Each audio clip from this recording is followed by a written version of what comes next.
Fidelis, you have covered this conflict, this situation extensively. You were there for the independence.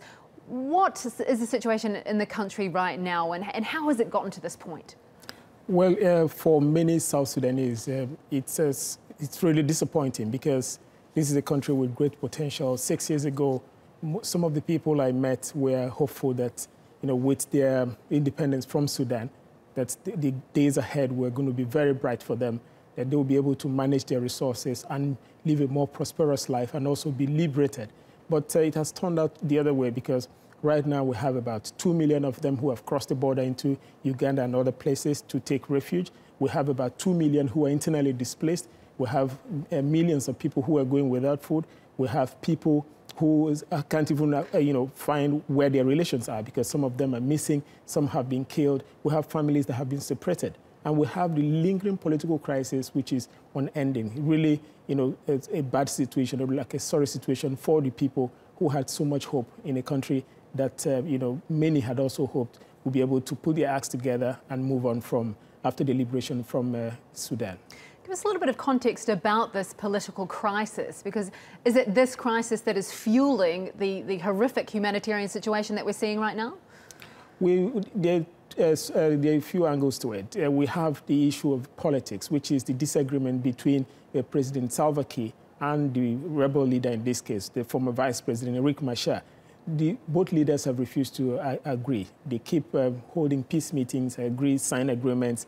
Riek Machar came back to office about a year ago and had to leave again. So both leaders not reconciling is a big problem. And the issue goes beyond just them. It is a tribal issue because the Dinka, who are the dominant group headed by the President Salva Kiir, most of them are the ones who are enjoying the lucrative positions in office, which they know where the rebel leader, Riek Machar, comes from, feel that they've been marginalized, that they also played a huge role in bringing independence to the country, that they also have a stake. But in this case, they've been sidelined. And most of them are the ones who are actually gone across over to Uganda and other places to take refuge. So there has to be that healing process for them.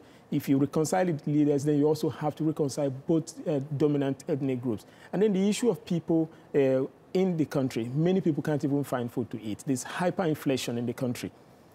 Things are so expensive. The purchasing power is so low, so people don't even have the resources to be able to take care of themselves. And the government is still relying on foreign aid because the conflict has resulted in government not being able to even generate revenue to be able to carry out some of the projects that they would have wanted to carry out. As you mentioned there, Fidelis, so many factors at play here. It seems intractable from the outside, but what options are there for the country to improve its situation? Well, one of the options is genuine reconciliation of the two leaders, because if Riek Machar decides to genuinely reconcile with Riek Machar and they get back and, forge ahead in terms of trying to politically reconcile all the factions, that would be a huge boost to reconciling the country. And with that, you have some of these people who have crossed the border, who are now refugees in Uganda, coming back, because both leaders are the ones who actually have the fighters who are bringing about the conflict, who are bringing about displacing people, who are also causing, hunger in the land. Because when they displace these people and they're not able to go back to their farm, apart from the fact that the country is going through famine at the moment, which is a natural cause, but then to some extent, there are some people who can't farm, even in areas where they have rainfall. So people can't go back to be able to get food. But if this happens, they'll be able to even sit together and be able to harness even the wealth that is coming from their natural resource, which is oil, which is the major revenue earner for the country. And with that, they'll be able to forge ahead. And then also undo international interference, because we have interference from different countries who have interest in the country. So if the international bodies can also allow them to genuinely reconcile and move ahead, the country might just try to pick the pieces and move on. Expert analysis there. Thank you very much. That's TRT World's Africa reporter Fidelis Imba. Thank you.